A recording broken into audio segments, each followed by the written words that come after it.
I feel like I'm not so actually interested in creating pedagogical stages.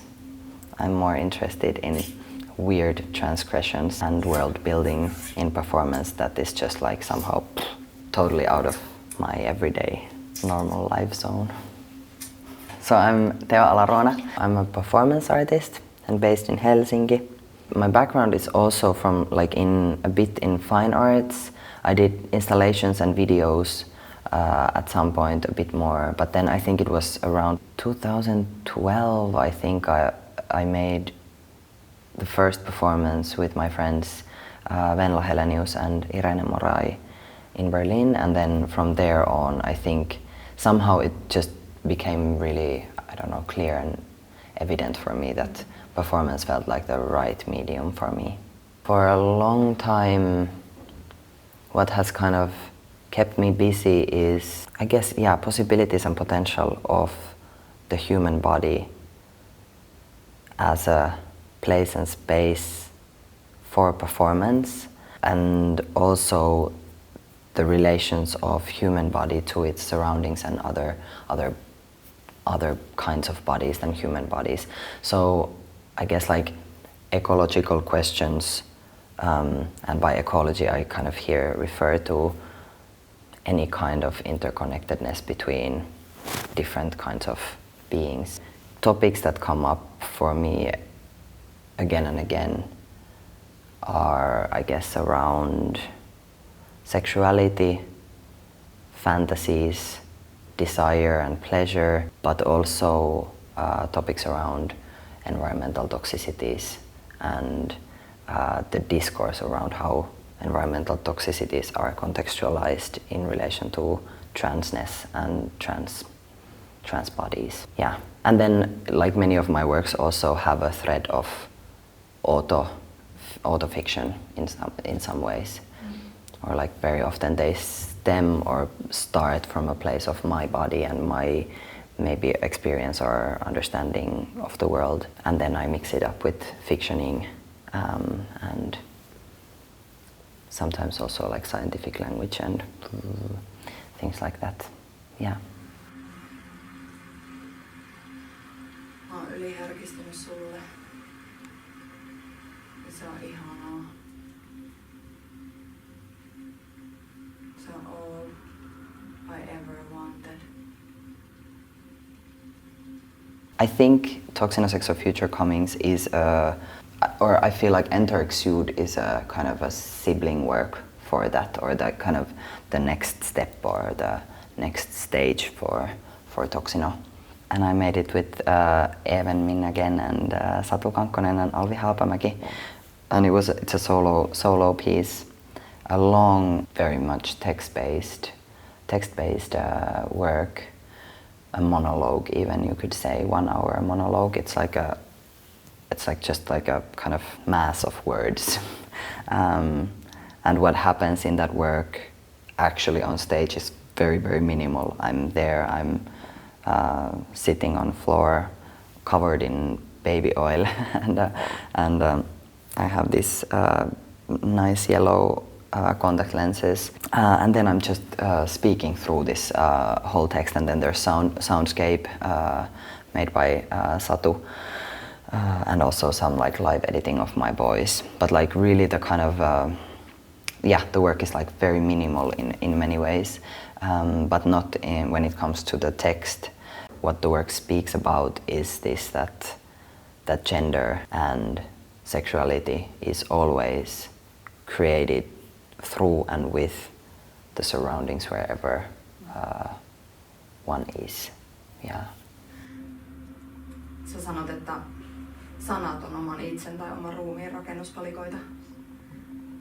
Että tää fiktio liikuttaa mua sellaisia asioita kohti, joita mä tahdon, jotta mä voisin uudistua ja monistua. Se on totta. When I look back to it now, I'm like, wow, like that was like a coming out piece. Like it's so intense. Like or like for me, it's been so relieving and space creating to be an artist. That was like really like, because that really gave me personally space to understand and search for, and I guess, understand my transness. So I'm very kind of grateful for certain kinds of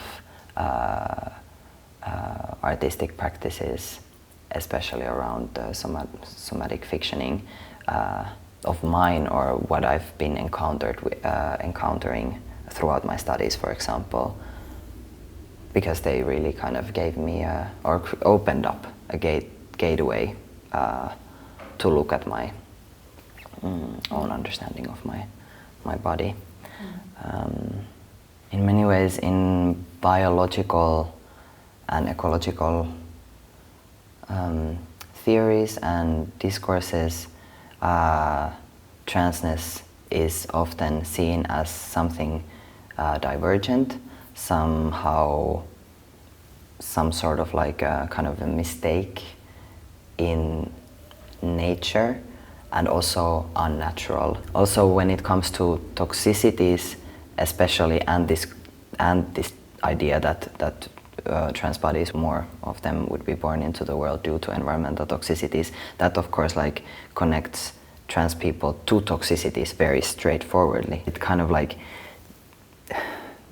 shifts the pathologization of transness from being a psychological disease into an environmental disease, which is just like, again, like mind-blowingly, I guess, interesting, but just terrible in so many ways. Also, I'm just like, I'm like, like, why can't we already be in a place where transness would not need to be pathologized, that it would just be part of nature as it is, as it always has been. Sanotaan, että ei sun myrkky vaikuta terveen ihon läpi, mutta mä olen nähnyt, miten sä saatat polttaa ihoja mennessäsi. Tuhota niitä läpi paksunkin marraskeden.